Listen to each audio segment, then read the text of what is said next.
أسألك يا من هو الله الذي نحمده ونصلي على رسوله الكريم اما بعد بسم الله الرحمن الرحيم اللهم صل على محمد وعلى آل محمد وبارك وسلم رب اشرح لي صدري ويسر لي امري واحلل عقدة من لساني يفقهوا قولي واجعل لي وزيرا من اهلي آمین یا رب العالمین۔ ناظرین کرام السلام علیکم ورحمۃ اللہ وبرکاتہ۔ تعلیمات قرآن سیریز میں آپ کو خوش آمدید کہتے ہیں۔ الحمدللہ قرآن حکیم کے ایک ایک پارے کے مضامین کو ہم سمجھنے کی کوشش کر رہے ہیں ایک ایک نشست میں۔ آج انشاءاللہ 10ویں پارے کے حوالے سے گفتگو آپ کے سامنے رکھیں گے۔ ہمیشہ کی طرح سب سے پہلے آپ کے سامنے تعارف پیش خدمت ہے، اور تعارف کے حوالے سے سب سے پہلی بات قرآن کریم کے پارہ نمبر 10 کا مطالعہ انشاءاللہ آج ہم کریں گے۔ مزید برآں سورۃ الانفال رکوع نمبر 5 تا سورۃ التوبہ رکوع نمبر 11، یہ رکوع ہیں انفال اور سورۃ توبہ کے، جن کا تجزیہ اور مطالعہ آپ کے سامنے رکھا جائے گا۔ آیات کا بھی ذکر کر دیتے ہیں۔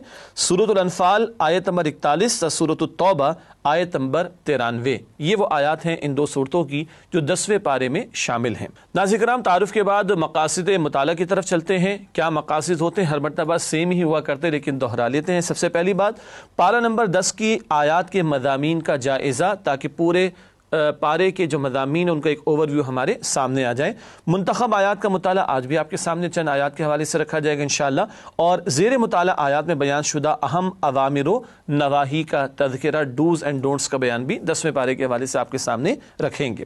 چلتے ہیں باقاعدہ پروگرام کی ترتیب کے مطابق آگے اور تجزیہ سمجھتے ہیں سورۃ الانفال کے مضامین کے حوالے سے۔ پہلے سورت کے مضامین کا اوور ویو، پھر جو آیات سورہ انفال کی 10ویں پارے میں شامل ہیں ان کا تجزیہ آپ کے سامنے رکھیں گے۔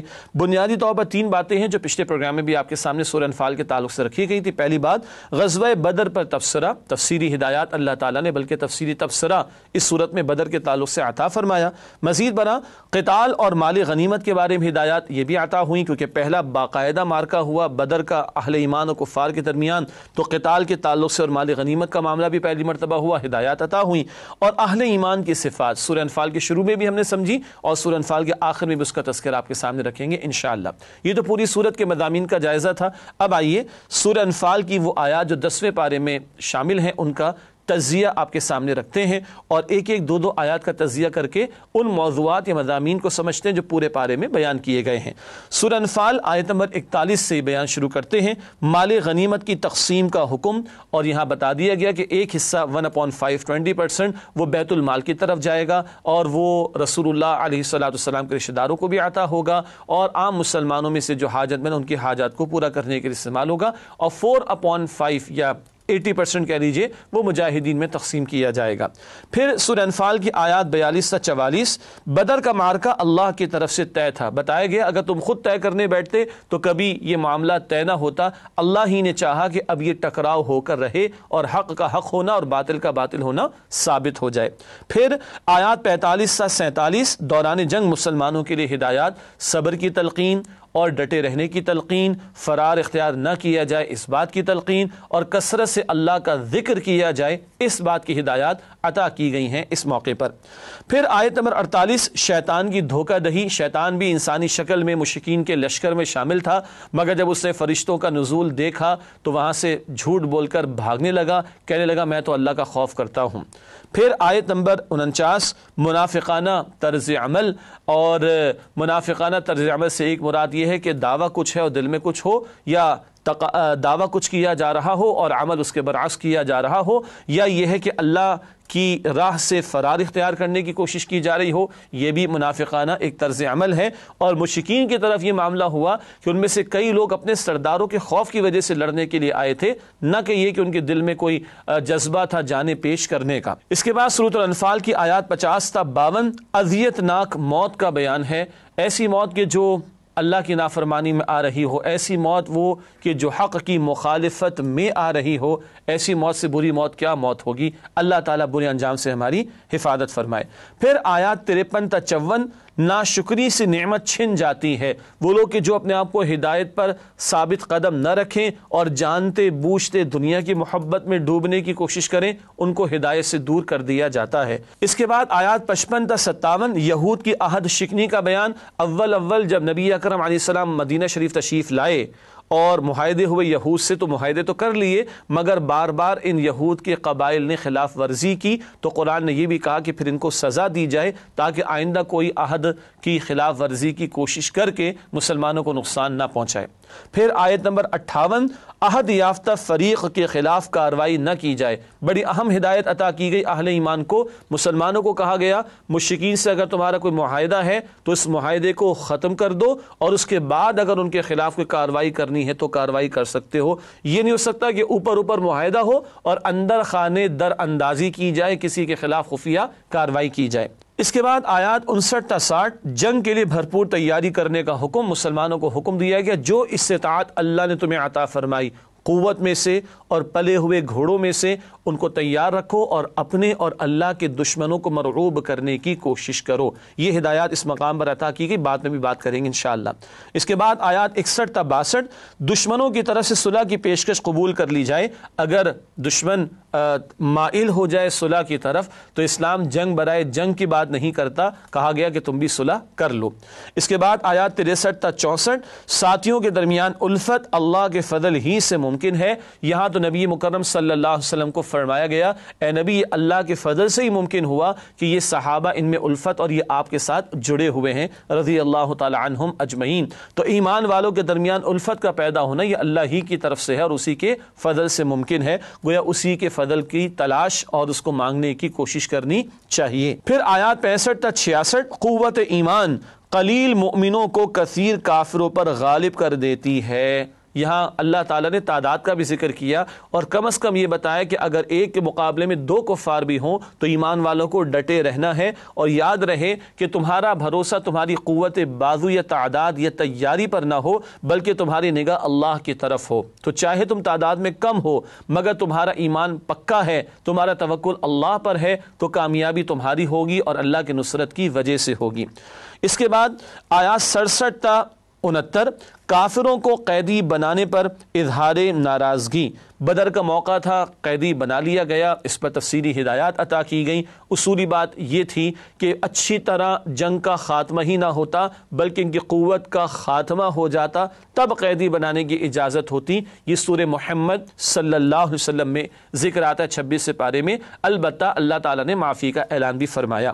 پھر آیات 70 تا 71، قیدیوں سے اظہار شفقت۔ 70 کے قریب مشرکین قیدی بنائے گئے مگر ان کو بھی بتایا گیا کہ اگر ان میں کوئی خیر ہوگا اور آگے اللہ ان کو ایمان کی دولت عطا فرما دے گا تو ایمان کی دولت بہت بڑی دولت ہے، اس فدیے کے مقابلے میں جو آج ان کو پیش کر کے اپنے آپ کو چھڑانا ہوگا، یعنی قیدیوں کو۔ اس کے بعد آیات 72 تا 73، دوستی کا معیار رشتہ ایمان کو بناؤ۔ ایمان والوں کی قلبی دوستی ایمان والوں کے ساتھ ہو سکتی ہے، کافروں کے ساتھ نہیں ہو سکتی، تو دوستی کا معیار رشتہ ایمان کو بناؤ، اس کی تلقین۔ اور آخری 2 آیات ہیں سورہ انفال کی آیات 74 تا 75، بندہ مومن کی ظاہری صفات کا بیان۔ انفال کے شروع میں باطنی صفات کا ذکر تھا، اللہ کی یاد سے دل کا کانپ اٹھنا اور اللہ کا ذکر ہو، قرآن کی تلاوت و ایمان میں اضافہ ہونا اور اللہ ہی پر توکل ہونا، اور آخر میں سورت کے ہجرت کا ذکر ہے، جہاد کا ذکر ہے، اللہ کی راہ میں جنگ کا ذکر ہے۔ یہ ظاہری صفات اہل ایمان کی اللہ تعالی ہم سب کو عطا فرمائے۔ ناظرین کرام، الحمدللہ سورۃ الانفال کی وہ آیات جو 10ویں پارے میں شامل ہیں ان کا تو تجزیہ مکمل ہوا۔ اب چند منتخب آیات جو سورہ انفال کی 10ویں پارے میں ہیں ان کا مطالعہ آپ کے سامنے رکھتے ہیں۔ سب سے پہلے سورہ انفال آیات 45 سے 46 کا مطالعہ پیش خدمت ہے۔ قتال کے لیے اہم ہدایات ارشاد ہو رہا ہے، یا ایھا الذین آمنوا اذا لقیتم فئۃ فاثبتوا واذکروا اللہ کثیرا لعلکم تفلحون واطیعوا اللہ ورسولہ ولا تنازعوا فتفشلوا وتذهب ریحکم واصبروا ان اللہ مع الصابرین۔ ترجمہ، مؤمنوں، جب کفار کی کسی جماعت سے تمہارا مقابلہ ہو تو ثابت قدم رہو اور اللہ کا بہت ذکر کرو تاکہ کامیابی پاؤ، اور اللہ اور اس کے رسول کے حکم پر چلو اور آپس میں جھگڑا نہ کرنا۔ اگر ایسا کرو گے تو تم بزدل ہو جاؤ گے اور تمہارا رعب جاتا رہے گا، اور صبر سے کام لو، بے شک اللہ صبر کرنے والوں کے ساتھ ہے۔ 2 اہم باتیں، ثابت قدم رہنے کا ذکر آیا اور اللہ کا کثرت سے ذکر کرنے کا بیان ہوا، یعنی میدان سج گیا تو اب چھوڑنا نہیں میدان کو۔ حدیث میں ہے ساتھ ہلاک کرنے والی باتوں میں یہ بات بھی داخل ہے کہ میدان قتال کو چھوڑ کر کوئی مسلمان فرار اختیار کر لے، یہ بخاری شریف کی روایت ہے۔ تو ثابت قدم رہنا، اور ہاں اللہ کا ذکر کثرت سے کرنا۔ کیوں؟ اللہ کے ساتھ تعلق مضبوط ہوگا تو اللہ کی نصرت تمہارے شامل حال ہوگی، تب تمہیں کامیابی عطا ہوگی۔ یہ ہے اصل بات اہل ایمان کے لیے۔ دوسری اہم ہدایت اللہ اور اللہ کے رسول علیہ السلام کی اطاعت کرنا، ورنہ کیا ہوگا؟ اگر تم نے نافرمانی کی تو تمہارے اندر بزدلی پیدا ہو جائے گی، آپس میں جھگڑا کیا، جماعت کے نظم کو تم نے اگر بریک کرنے کی کوشش کی تو تمہارا روب ختم ہو جائے گا۔ یہ بتایا جا رہا ہے ایمان والوں کو۔ تو اللہ اور اس کے رسول علیہ السلام کی اطاعت کا حکم کیوں؟ اللہ کی مدد باغیوں اور نافرمانوں کے لیے نہیں، اللہ کی مدد اطاعت کرنے والوں اور فرمانبرداروں کے لیے ہے۔ مزید برآں بتایا گیا تمہارا روب پھر ختم ہو جائے گا، اور مزید فرمایا گیا کہ صبر سے کام لو۔ یہاں صبر کیا ہے؟ جو مشقت اٹھانا پڑے اٹھاؤ، اللہ کی راہ میں جو مشکلات آئیں ان کو جھیلو، برداشت کرو، تب اللہ کی مدد تمہارے ساتھ ہوگی۔ یہ ہدایات ہیں جو میدان جنگ کے تعلق سے اہل ایمان کو عطا ہو رہی ہیں، اور غور کیجئے میدان جنگ میں بھی اللہ کا ذکر، میدان جنگ میں بھی اللہ اور اللہ کے پیغمبر علیہ السلام کی اطاعت کا حکم ہے۔ پھر اگلی آیت ہے جس کا انتخاب کیا گیا سورہ انفال کی آیت نمبر 58، معاہدے کی پاسداری، اس کی تلقین ہے۔ ارشاد ہوا وَإِمَّا تَخَافَنَّ مِن قَوْمٍ خِيَانَةً فَانبِذْ إِلَيْهِمْ عَلَى سَوَاءٍ إِنَّ اللَّهَ لَا يُحِبُّ الْخَائِنِينَ۔ ترجمہ، اور اگر تم کو کسی قوم سے خیانت کا اندیشہ ہو تو ان کا عہد انہی کی طرف پھینک دو، یعنی معاہدہ توڑ دو اور برابر کا جواب دو۔ کچھ شک نہیں کہ اللہ خیانت کرنے والوں کو پسند نہیں کرتا۔ یہ آیت نمبر 58 کا ترجمہ ہے۔ ایمان والوں کو بتایا جا رہا ہے اگر کسی سے معاہدہ ہے تو معاہدے کی پاسداری اہم بات ہے، اس کے خلاف کوئی اقدام نہ کرنا، اور کسی قوم کے خلاف اقدام کرنا ہو البتہ اس سے معاہدہ ہے تو معاہدہ پہلے توڑو، علل اعلان ختم کرو، اس کے بعد جو چاہو ان کے خلاف اقدام کر سکتے ہو۔ جنگ کے لیے بھی اور دشمن کے خلاف اقدام کے لیے بھی ہمارا دین اس قدر قیمتی ہدایات عطا فرماتا ہے۔ یہ اسلام کی خوبصورت تعلیمات۔ اس کے بعد ایک اور اہم آیت سورہ انفال کی آیت نمبر 60، قتال کے لیے تیاری، اس کا حکم عطا ہو رہا ہے۔ ارشاد ہوا وَأَعِدُّوا لَهُم مَّا اسْتَطَعْتُم مِّن قُوَّةٍ وَمِن رِّبَاطِ الْخَيْلِ تُرْهِبُونَ بِهِ عَدُوَّ اللَّهِ وَعَدُوَّكُمْ وَآخَرِينَ مِن دُونِهِمْ لَا تَعْلَمُونَهُمْ اللَّهُ يَعْلَمُهُمْ۔ ترجمہ، اور جہاں تک ہو سکے تم زیادہ سے زیادہ طاقت اور تیار بندھے رہنے والے گھوڑے ان کفار کے مقابلے کے لیے مہیا رکھو تاکہ اس کے ذریعے اللہ کے دشمنوں اور اپنے دشمنوں کو خوفزدہ رکھ سکو، اور ان کے سوا اور لوگوں کو بھی جنہیں تم نہیں جانتے اور اللہ جانتا ہے۔ یہ ہے بڑا پیارا حکم، بڑا قیمتی حکم جنگ کی تیاری کے اعتبار سے۔ دو باتیں آئیں، قوت میں سے جو ہو، زیادہ سے زیادہ طاقت میں سے جو میسر آئے اس کی تیاری کرو، اور پلے ہوئے گھوڑوں میں سے۔ گھوڑے اب بھی دنیا کے بعض علاقوں میں اور افواج میں کچھ مقامات پر استعمال کیے جاتے ہیں۔ حدیث میں ہے کہ اس گھوڑے کی پیشانی کے ساتھ برکت اللہ تعالیٰ نے قیامت تک کے لیے رکھ دی۔ البتہ یہ جو من قوہ کا لفظ آیا تو حدیث میں آئے کہ قوت جو ہے وہ پھینکنے میں ہے۔ اس دور میں نیزہ تھا، بھالا تھا، وہ پھینکا جاتا تھا۔ آج بلٹ بھی ہوگا، آج میزائل بھی ہوگا، اور آج بم بھی ہو سکتا ہے، لیکن دین یہ بھی بتا رہا ہے، قرآن یہ بھی بتا رہا ہے کہ اس تیاری کا ایک اہم مقصد اور حاصل کیا ہے؟ اللہ کے دشمنوں کو اور اپنے دشمنوں کو مرعوب رکھنا۔ ناظرین کرام، آپ کو یاد ہوگا 14 مئی 1998 بھارت نے ایٹمی دھماکے کرنے کا اعلان کیا، بلکہ کر ڈالے، اور 15 مئی کو واجپئی وزیر اعظم جو تھا بھارت کا، اس کا بیان آیا کہ ہم پاکستان کی اینٹ سے اینٹ بجا دیں گے۔ 28 مئی 1998 کو ہم نے اعلان کیا کہ ہم بھی بنا چکے ہیں، تو 29 مئی کی صبح کو واجپئی کا بیان آیا کہ yes we are ready for table talks. یہ ہے اس ڈیٹرنٹ جو اللہ نے آج چھپڑ پھاڑ کر اس ساری امت مسلمہ میں سے پاکستان کو عطا فرمایا، کہ یہ ڈیٹرنٹ بڑی نعمت ہے اللہ سبحانہ و تعالیٰ کی، محض جنگ کے لیے ہی نہیں بلکہ اپنے دشمنوں کو مرعوب رکھنے کے لیے بھی یہ ڈیٹرنٹ اور یہ تیاری تمہارے پاس ہونی چاہیے۔ اور آج چھپڑ پھاڑ کر اللہ نے جو قوت ہمیں عطا فرمائی، یہ گویا کہ امت مسلمہ کے بہاف پر امت کی امانت ہمارے پاس ہے۔ اللہ ہمارے حکمرانوں کو بھی اور ہماری افواج کو بھی اور ہماری عوام کو بھی اس طاقت کی حفاظت کی توفیق عطا فرمائے، اور اگر یہ طاقت اللہ نے عطا فرمائی تو وہ مقاصد بھی سامنے رہیں جو مقاصد اللہ تعالیٰ نے اس مقام پر بیان فرمائے۔ اس کے بعد اگلی اور آخری آیت جس کا انتخاب کیا گیا وہ سورہ انفال کی آیت نمبر 74 ہے۔ سچے اہل ایمان کون؟ ان کی ظاہری دکھائی دینے والی صفات کا بیان آ رہا ہے۔ ارشاد ہوا والذین آمنوا وہاجروا وجاہدوا فی سبیل اللہ والذین آووا ونصروا اولئک هم المؤمنون حقا لهم مغفرۃ ورزق کریم۔ ترجمہ، اور جو لوگ ایمان لائے اور انہوں نے ہجرت کی اور اللہ کی راہ میں جہاد کیا، اور جنہوں نے ہجرت کرنے والوں کو جگہ دی اور ان کی مدد کی، یہی لوگ پکے مومن ہیں، ان کے لیے اللہ کے ہاں مغفرت اور رزق کریم ہے۔ اللہ تعالی ہمیں ان لوگوں میں شامل فرمائے۔ ایمان صرف قول ہی کا نام نہیں، اقرار ہی کر لینے کا نام نہیں، وہ تصدیق قلبی کا نام بھی ہے۔ اقرار باللسان بھی ضروری اور تصدیق بالقلب بھی لازمی، اور جب دل میں ایمان واقعتاً ہو، تصدیق والا ایمان، تو پھر عمل ثبوت پیش کرتا ہے۔ کبھی اللہ کی راہ میں ہجرت کا موقع بھی آئے گا، کبھی جہاد کا موقع بھی آئے گا۔ ہجرت روزانہ تو یہ ہے بندہ گناہوں سے دور ہو جائے، اور انتہا یہ ہے گھر بار بھی چھوڑنا پڑے تو چھوڑ دے۔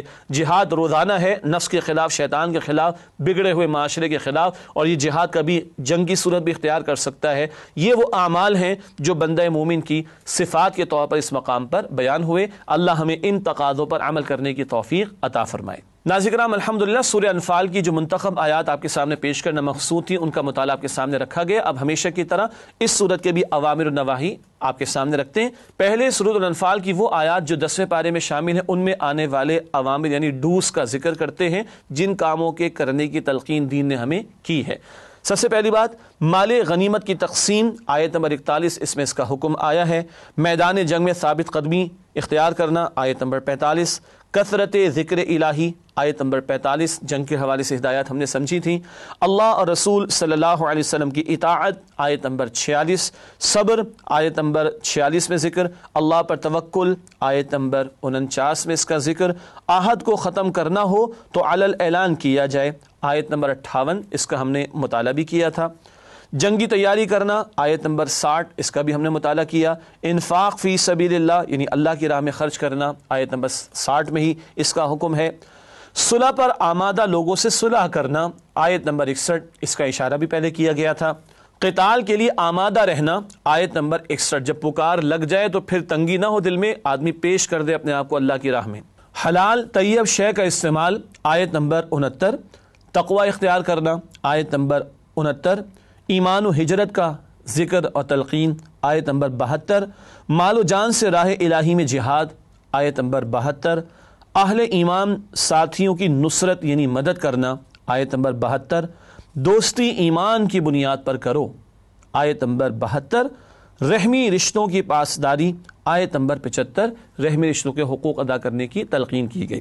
ناظرین کرام، اس کے بعد چلتے ہیں سورہ انفال کی وہ آیات جو 10ویں پارے میں شامل ہیں، اور ان میں آنے والے نواہی یعنی ڈونٹس کا بیان۔ رائے حق میں ہمت ہارنا، آیت نمبر 43۔ نظم جماعت میں جھگڑنا، آیت نمبر 46، یعنی اپنے امیر کی بات نہ ماننا اور اس سے جھگڑا کرنے بیٹھ جانا۔ دکھاوا اس سے منع کیا گیا ہے شریعت میں، آیت نمبر 47 میں ذکر ہے۔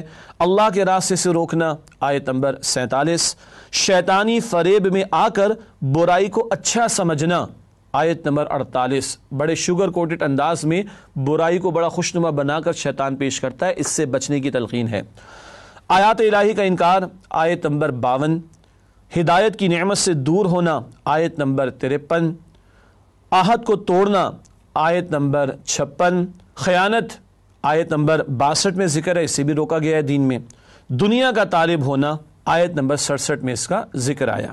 ناظرین کرام، الحمدللہ سورۃ الانفال میں آنے والے اوامر اور نواہی کا بیان بھی مکمل ہوا۔ اس کے بعد سورہ توبہ کا آغاز کریں گے، البتہ ہمیشہ کی طرح گزشتہ سورت اور اب مزید جو اگلی سورت کا آغاز ہو رہا ہے، ان کا ربط بھی آپ کے سامنے پیش کرتے ہیں۔ ربط سورت کے حوالے سے 2 باتیں نوٹ فرمائیے گا۔ پہلی بات، سورۃ الانفال میں مشرکین مکہ کے لیے عذاب کی پہلی قسط غزوہ بدر کا بیان تھا۔ یہ پہلی قسط تھی مشرکین کے لیے، 70 مشرک قتل ہوئے، 70 قیدی بنائے گئے۔ بدر کا بیان انفال میں تھا۔ سورۃ التوبہ میں مشرکین عرب کے لیے حتمی سزا اور سرزمین عرب پر غلبہ دین کا ذکر ہے۔ 2 باتیں ہیں، مشرکین عرب کے لیے حتمی سزا بیان کی جا رہی ہے، 4 مہینے کی مہلت دی جائے گی، پھر بھی حق قبول نہیں کریں گے، ان کی گردنیں اڑانے کا حکم۔ یہ بڑی سخت اور بھاری بات اس مقام پر سورہ توبہ میں بیان ہوئی۔ اور نمبر 2، سرزمین عرب پر اللہ کے دین کا غلبہ ہوگا۔ بدر سے جو محنت شروع ہوئی قتال کی، اب اس کا مقصد پائے تکمیل کو پہنچے گا، اللہ کے دین کا غلبہ۔ یہ بیان سورہ توبہ میں آئے گا انشاءاللہ تعالی۔ نسألك يا من هو الله الذي۔ ناظرین کرام، اس کے بعد ہمیشہ کی طرح سورہ توبہ کے مضامین کا بھی تجزیہ پہلے ایک اوور ویو کی صورت میں آپ کے سامنے رکھتے ہیں، پھر آیات کی صورت میں تجزیہ پیش کریں گے۔ سورہ توبہ کی پہلی 6 آیات جو کہ پہلا رکوع ہے، سن 9 ہجری میں مشرکین عرب کے لیے فیصلہ کن اعلان، 4 مہینے کی مہلت دے دی گئی، جیسے کہ ابھی تھوڑی دیر پہلے عرض کیا گیا۔ پھر آیات 7 تا 24، سن 8 ہجری میں مکے والوں کے خلاف اقدام کے لیے مسلمانوں کی ذہن سازی۔ یہ دوسرا اور تیسرا رکوع سورہ توبہ کا، جس کا نزول فتح مکہ سے پہلے ہوا 8 ہجری میں، اور صحابہ کرام کو تیار کرایا جا رہا ہے مکے والوں کے خلاف اقدام کے لیے، جن میں اپنے رشتہ دار بھی ان کے موجود تھے۔ پھر آیات 25 تا 37، سن 9 ہجری میں مشرکین عرب اور اہل کتاب کے لیے رسوا کن احکامات۔ یہ چوتھا اور 5واں رکوع ہے سورہ توبہ کا، اور مشرکین عرب کے لیے بھی حتمی دو ٹوک بات آ گئی ہے، اور اہل کتاب کے لیے بھی حکم آ گیا کہ اگر یہ جزیہ دینے پر آمادہ نہ ہو تو ان کے خلاف جنگ کی جائے گی۔ اس کے بعد آیات 38 تا 129، یہ 11 رکوع ہیں۔ رکوع نمبر 6 سے سلسلہ شروع ہوتا ہے رکوع نمبر 16 تک۔ یہاں تفصیلی تبصرہ لکھا ہے آگے، غزوہ تبوک کے حالات پر بھرپور تبصرہ اور منافقین کے لیے رسوا کن احکامات۔ 11 رکوعوں میں بڑی تفصیل سے غزوہ تبوک کا بیان آیا ہے، اور منافقین کے لیے رسوا کن احکامات بھی اللہ تعالیٰ نے، اور سزائیں بھی اللہ تعالیٰ نے اس مقام پر بیان فرمائی ہیں۔ ناظرین کرام، الحمدللہ سورہ توبہ کے مضامین کا تجزیہ تو ہمارے سامنے آ گیا، اب آیات کا تجزیہ آپ کے سامنے رکھتے ہیں، جس کا مقصد ہوتا ہے کہ پورے پارے کے مضامین ہمارے سامنے آ جائیں۔ سورہ توبہ کی وہ آیات جو 10ویں پارے میں شامل ہیں، اب آئیے ان کا تجزیہ آپ کے سامنے رکھتے ہیں۔ سب سے پہلے آیات 1 تا 6، مشرکین عرب کے لیے فیصلہ کن اعلان، 4 مہینے کی مہلت دی گئی۔ جن سے معاہدہ نہیں یا جو معاہدہ توڑ چکے 4 مہینے کی مہلت ہے۔ ہاں، جن سے معاہدہ ہے، مدت مقرر ہے، خلاف ورزی انہوں نے نہیں کی، ان کے ساتھ معاہدہ پورا کیا جائے گا۔ باقی 4 مہینے کی مہلت حق قبول نہیں کرتے تو گردنیں ان کی اڑا دینے کا حکم دیا گیا۔ یہ بڑی سخت سزا ہے جو ایسی قوم کے لیے ہوتی ہے کہ جس کے درمیان پیغمبر کو بھیج دیا جائے اور پیغمبر کی بات کو رد کر دیں تو بالآخر اللہ کی طرف سے عذاب استیصال، مٹا دینے والا عذاب آتا ہے۔ البتہ عظیم اکثریت نے قبول کر لیا تو کوئی ایسا بڑا میسیکر نہ ہوا کہ ان کو بڑے پیمانے پر قتل کرنے کی ضرورت پیش آئی ہو۔ پھر آیات 7 تا 15، حق و باطل میں صلح نہیں ہو سکتی، گڈوڈ بھی نہیں ہو سکتا، حق و باطل کا معاملہ، صلح بھی نہیں ہو سکتی۔ یہ ایمان والوں کو ابھارا جا رہا ہے مشرکین کے خلاف اقدام کے لیے۔ فتح مکہ سے پہلے ان آیات کا نزول ہوا۔ پھر آیت نمبر 16، جنت خون جگر دے کر ہی ملے گی۔ قرآن کہتا ہے تم نے سمجھ لیا ایسی تمہیں جنت مل جائے گی، ابھی صبر کے مراحل بھی آنے ہیں، اللہ طے کر دے گا کون حق کے ساتھ ہے کون باطل کے ساتھ ہے، کس کی دوستی واقعتاً اللہ اور اس کے رسول کے لیے ہے صلی اللہ علیہ وآلہ وسلم، یہ تو فیصلہ ہونا ہے، اس سے گزر کر ہی تمہیں جنت عطا ہوگی۔ پھر آیات 17 تا 22، محدود مذہبی تصور کی زوردار نفی۔ چند نیکیاں کر کے مشرکین سمجھ رہے تھے کہ ہم بڑے اچھے ہیں، حاجیوں کی خدمت کرتے تھے، کھلاتے تھے، پلاتے تھے، بتایا جا رہا ہے اللہ کے گھر میں تم نے 360 بتوں کی گندگی لا کر رکھی ہوئی ہے اور یہ تم نے اللہ کے خلاف بغاوت مچا رکھی ہے، اور اپنی دانش میں چند نیکیاں کر کے تم سمجھ رہے ہو کہ تم اللہ کے یہاں کامیاب ہو جاؤ گے۔ آج بھی ہمارے معاشرے میں حرام کے بڑے بڑے دروازے کھلے ہوئے ہیں، بڑے بڑے گناہ کیے جا رہے ہیں، اور 2-4 نیکیوں کا سہارا لے کر کوئی سمجھ بیٹھے کہ بھائی میں یتیموں کی کفالت بھی تو کر رہا ہوں، سود خوری بھی کر رہا ہے، حرام خوری بھی کر رہا ہے، اور کہہ رہا ہے بھائی یتیموں کی کفالت بھی تو کر رہا ہوں۔ یہ ہے محدود مذہبی تصور، اس کی نفی کی ہے ہمارے دین نے۔ پھر آیت نمبر 23، دوستی کی بنیاد صرف اور صرف ایمان پر رکھو۔ اسی کے تسلسل میں اگلی آیت نمبر 24، دنیاوی محبتوں کو دینی محبتوں پر ترجیح دینے والے فاسق ہیں۔ 8 محبتیں ایک طرف، 3 محبتیں ایک طرف۔ اس آیت پر بعد میں بات کریں گے۔ اصولی بات یہ ہے کہ ٹاپ پر رہے اللہ کی اور اللہ کے رسول علیہ السلام کی اور اللہ کی راہ میں جہاد کی محبت۔ پھر آیات 25 سے 27، فیصلہ کن شے اسباب نہیں، اللہ کی مدد ہے۔ اللہ فرشتوں کو بھی بھیجتا ہے ایمان والوں کی مدد کے لیے، مگر فیصلہ کن شے اللہ کا حکم، اللہ کی نصرت، اللہ کی تائید ہوا کرتی ہے۔ اس کے بعد آیت نمبر 28 مشرکین کے مسجد حرام میں داخلے پر پابندی 9 ہجری میں یہ آیات آئیں اور ان کے لیے پابندی لگا دی گئی. آئندہ سال یعنی کہ اب یہ اگلے سال سے مشرکین حج نہیں کریں گے. اللہ کے گھر کو پاک اور صاف کر دینے کا اعلان ہو گیا. آیت نمبر 29 اسلامی ریاست میں غیر مسلموں کی حیثیت. غیر مسلم اسلامی ریاست میں رہ سکتے ہیں، البتہ جزیہ جو کہ ٹیکس کی شکل ہے ان کو ادا کرنا ہوگا تاکہ اسلامی ریاست ان کی جان، مال، عزت، آبرو، گھر، عقیدے اور ان کی مذہبی عبادت گاہوں کی حفاظت کرے اور ان کی کفالت بھی کرے. پھر آیات 30 تا 31 یہودیوں اور عیسائیوں کا شرک. معاذ اللہ، یہود نے عزیر علیہ السلام کو، نصارہ نے عیسیٰ علیہ السلام کو اللہ کا بیٹا قرار دے دیا، استغفر اللہ. آیت نمبر 32 اہل کتاب سازشوں کے ذریعے اسلام کا راستہ روکنا چاہتے ہیں، ان کی سازشوں کا ذکر ہے. پھر آیت نمبر 33 نبی اکرم صلی اللہ علیہ وسلم کی بعثت کا مقصد غلبہ دین تھا تاکہ اللہ کا دین سرزمین عرب ہی نہیں کل زوئے ارضی پر غالب ہو جائے. یہ مشن تھا رسول پاک صلی اللہ علیہ وآلہ وسلم کا. اس آیت پر بعد میں بھی بات کریں گے انشاءاللہ. پھر آیات 34 تا 35 علماء اور صوفیہ کی اکثریت لوگوں کا مال ناحق کھاتی ہے. مذہب کے نام پر لوٹنے والے علماء سو، برے علماء اور برے صوفیہ کا ذکر ہے کہ لوگوں کا مال ہڑپ کرتے ہیں. پھر آیت نمبر 36 سال میں 12 مہینے اللہ کے طے کردہ ہیں. سال 12 مہینے کا یہ اللہ کے ہاں سے طے شدہ ہے. مشرکین اس کے اندر کچھ گڑبڑ کرتے تھے، بعد میں اس کا ذکر ہوگا انشاءاللہ. آیت نمبر 37 نسی کا قاعدہ حرام ہے. یہی ہے کہ وہ حرمت والے مہینوں کو آگے پیچھے اپنی مرضی سے، اپنی سہولت سے کر دیا کرتے تھے. اس کو نسی کہا جاتا ہے. بتایا گیا یہ حرمت والے مہینوں کو آگے پیچھے کرنا حرام. پھر آیات 38 تا 41 اللہ کی راہ میں نکلنے سے جی نہ چراؤ.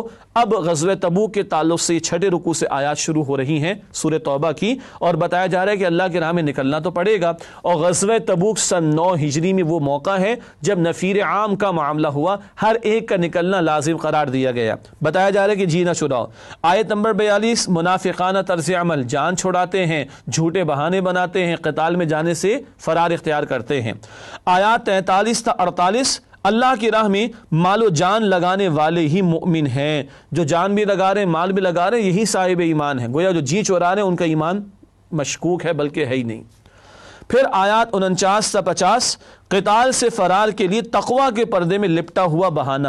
ایک منافق نے آ کر کہا کہ صاحب وہ روم کے خلاف جا کر رومیوں کے خلاف جنگ کرنی ہے، وہاں کی عورتیں بڑی حسن والی ہوتی ہیں، میں تو بہہ جاؤں گا. اللہ اکبر کبیرہ. کیسے کیسے پردے اختیار کر لیے جاتے ہیں جھوٹے بہانے کے لیے. اس کے بعد آیات 51 تا 52 رائے حق میں مصروف عمل اہل ایمان کے لیے فائدہ ہی فائدہ. اگر شہید ہو گئے تو حیات جاویدہ مل جائے گی، اور غازی بن کر لوٹیں گے تب بھی مال غنیمت بھی ملے گا اور مال بھی ملے گا، اللہ کی جو ہے وہ رضا بھی ملے گی. مومن کے لیے نتھنگ ٹو لوز والی بات. اس کے بعد آیات 53 تا 57 منافقین کا انفاق قبول نہ کیا جائے. یہ اب سزائیں بیان ہوئی ہیں اس مقام پر منافقین کی، اب ان کا کوئی انفاق قبول نہیں ہوگا. آیات 58 تا 59 منافقین کا نبی اکرم صلی اللہ علیہ وسلم پر عدل نہ کرنے کا بہتان. معاذ اللہ، بد کلامی کرتے، بہتان لگاتے رسول پاک صلی اللہ علیہ وسلم پر. آیت نمبر 60 زکوٰۃ کے 8 مصارف کا بیان. زکوٰۃ کہاں کہاں خرچ ہوگی اس کی 8 مدات یا کیٹیگریز خود قرآن نے ڈیفائن کی ہیں. پھر آیات 61 تا 66 منافقین کی گستاخیاں. کہتے تھے ہاں جی ہم تو جھوٹے بہانے بناتے ہیں اور محمد صلی اللہ علیہ وسلم ہماری باتوں کو مان بھی لیتے ہیں، ان کو تو کچھ سمجھ نہیں آتا. معاذ اللہ ثم معاذ اللہ، گستاخی کرتے ہیں. پھر آیات 67 تا 68 منافقین مرد اور عورتیں نیکی سے روکتے اور برائی پھیلاتے ہیں. یہ ہے منافق، نیکی سے روکتے اور برائیوں کو پھیلاتے ہیں. پھر آیات 69 تا 70 تاریخ سے عبرت. بتایا جا رہا ہے کہ پچھلوں کو دیکھو جنہوں نے فرار اختیار کیا پیغمبر کی اطاعت سے، وہ بھی اللہ کے عذاب میں مبتلا ہوئے. اے منافقو تم نے بھی یہ حرکت کی، تم بھی اللہ کی پکڑ کا شکار ہوگے. اب آیات 71 تا 72 مؤمن مرد اور خواتین نیکی پھیلاتے اور برائی سے روکتے ہیں. یہ ایمان والوں کا طرز عمل، نیکی کو پھیلانا اور بدی کو مٹانا. پھر آیات 73 تا 74 منافقین اور کفار کے خلاف جہاد کا حکم. ان کی سازشوں کا رد کیا جائے، ان کے خلاف جہاد کیا جائے اور ان کی سازشوں کو ناکام کیا جائے. پھر آیات 75 تا 77 اللہ سے وعدہ خلافی کی سزا منافقت. ان آیات پر ہم بعد میں بات کریں گے. جھوٹے وعدے کرنے والے لوگ اور اللہ سبحانہ و تعالیٰ کے تقاضوں سے فرار اختیار کرنے والوں پر نفاق تھوپ دیا جاتا ہے.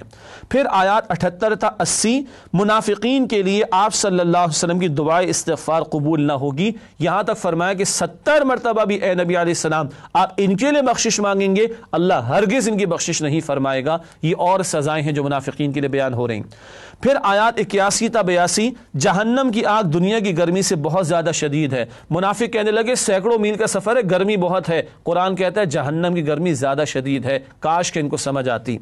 آیات 83 تا 84، منافقین کی محرومیاں۔ نبی پاک علیہ السلام کو فرما دیا گیا ان کا جنازہ بھی آئندہ نہ پڑھائیے گا کسی منافق کا، اور ان کا انفاق قبول نہ کیا جائے، یہ بھی بات پہلے آ چکی۔ آئندہ قتال کے کسی میدان میں ان کو شرکت کی اجازت نہیں دیجیے گا۔ آیت نمبر 85، منافقین کے لیے ان کا مال اور اولاد باعث اذیت ہوں گے۔ کبھی تو عبداللہ بن ابی کا بیٹا وہ صحابی بن گئے، عبداللہ بھی ان کا نام ہے، اور وہ ایمان لے آتے ہیں اور اس کی ذلت ہو جاتی ہے، تو ان کی اولاد اور ان کے مال کے ذریعے ان کو اذیت دی جائے گی، قرآن کہہ رہا ہے۔ پھر آیات 86 تا 87، منافقانہ طرز عمل کا بیان، یعنی قتال سے فرار اختیار کرنا۔ پھر آیات 88 تا 89، مؤمنانہ طرز عمل، مال اور جان سے جہاد کرنا، سب کچھ اللہ کی راہ میں لگا دینا۔ پھر آیات 89 تا 96، غزوہ تبوک میں شرکت نہ کرنے والے 4 گروہ اور ان کی مختلف کیفیات کا بیان۔ کچھ معذورین تھے، نہیں جا سکے، کچھ جانا چاہتے تھے، اخراجات پورے نہیں تھے، رسول اللہ علیہ السلام نے واپس کر دیا، روتے ہوئے چلے گئے، اور کچھ منافقین تھے جو جھوٹے بہانے بناتے تھے اور جھوٹے بہانے بنا کر رخصت چاہتے تھے۔ یہ تذکرہ آیا ہے۔ اور بالکل آخر میں 10ویں پارے کے آخر میں آیات 97 تا 99، اللہ کی راہ میں خرچ کرنے والے 2 کردار۔ کچھ وہ ہیں جو اللہ کی راہ میں سب کچھ لٹا دینا اور خرچ کر دینا اس کو جو ہے وہ سعادت سمجھتے، اور کچھ کا معاملہ ہے منافقانہ طرز عمل، وہ اس کو بوجھ سمجھتے ہیں، معاذ اللہ ثم معاذ اللہ۔ ناظرین کرام، ایک وقفہ لیتے ہیں اور اس کے بعد انشاءاللہ منتخب آیات کا مطالعہ آپ کے سامنے سورہ توبہ کے تعلق سے پیش کریں گے۔ السلام علیکم ورحمۃ اللہ وبرکاتہ۔ السلام علیکم ورحمۃ اللہ وبرکاتہ۔ ناظرین کرام، تعلیمات قرآن سیریز میں آپ کو خوش آمدید کہتے ہیں۔ آج ہم 10ویں پارے کے تعلق سے گفتگو کر رہے ہیں، اور وقفے سے پہلے سورہ توبہ کے مضامین کا تجزیہ اور سورہ توبہ کی وہ آیات جو 10ویں پارے میں شامل ہیں ان کا تجزیہ آپ کے سامنے پیش کیا گیا۔ اب چلتے ہیں سورہ توبہ کی چند منتخب آیات کے مطالعے کی طرف۔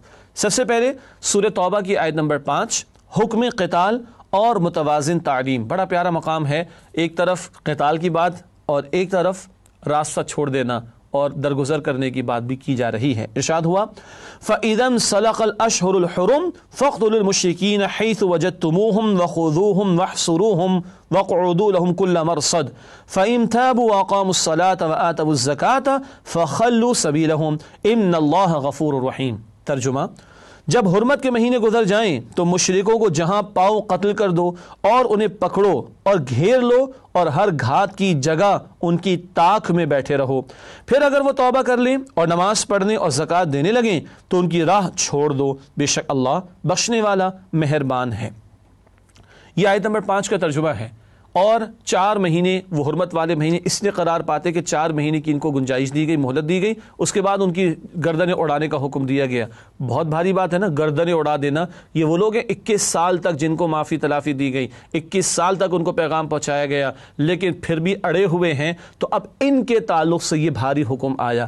البتہ ابھی بھی ایمان لے آئیں، توبہ کا مطلب ایمان لانا، نماز قائم کرے، زکوٰۃ دیں، یہ ظاہری علامات اسلام پر عمل کرنے کی، فرمایا کہ ان کے راستے کو چھوڑ دو۔ اور ایک اور مقام پر قرآن کہتا ہے یہ تمہارے برابر کے بھائی بن جائیں گے۔ گویا اب بھی آپشن ہے، قبول کر لو، برابر کے بھائی بن جاؤ، تمہارے حقوق اور مسلمانوں کے حقوق برابر ہو جائیں گے، کیونکہ تم بھی ایمان لا کر مسلمان ہو جاؤ گے۔ اس کے بعد آیت نمبر 19 سے سورہ توبہ کی جس کا انتخاب کیا گیا، نیکی کا وسیع تصور۔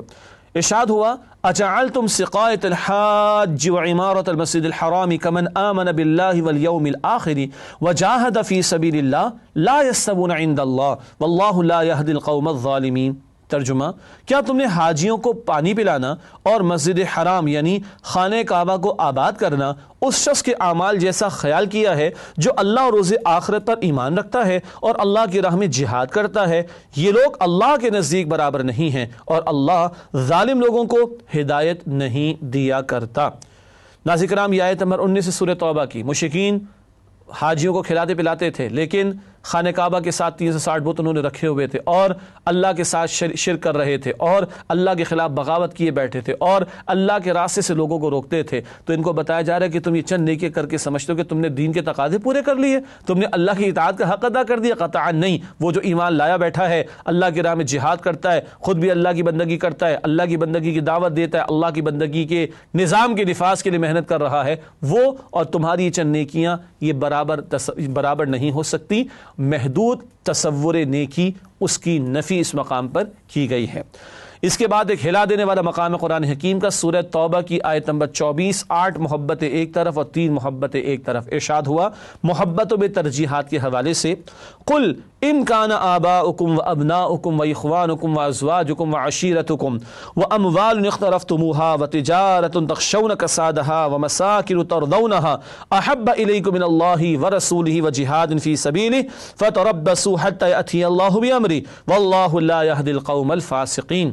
ترجمہ، کہہ دیجئے کہ اگر تمہارے باپ اور بیٹے اور بھائی اور بیویاں اور رشتہ دار اور مال جو تم کماتے ہو اور تجارت جس کے نقصان سے تم ڈرتے ہو اور مکانات جن کو تم پسند کرتے ہو اللہ اور اس کے رسول سے اور اللہ کی راہ میں جہاد کرنے سے زیادہ عزیز ہیں، تو پھر انتظار کرو یہاں تک کہ اللہ اپنا حکم یعنی عذاب بھیج دے، اور اللہ نافرمان لوگوں کو ہدایت نہیں دیا کرتا۔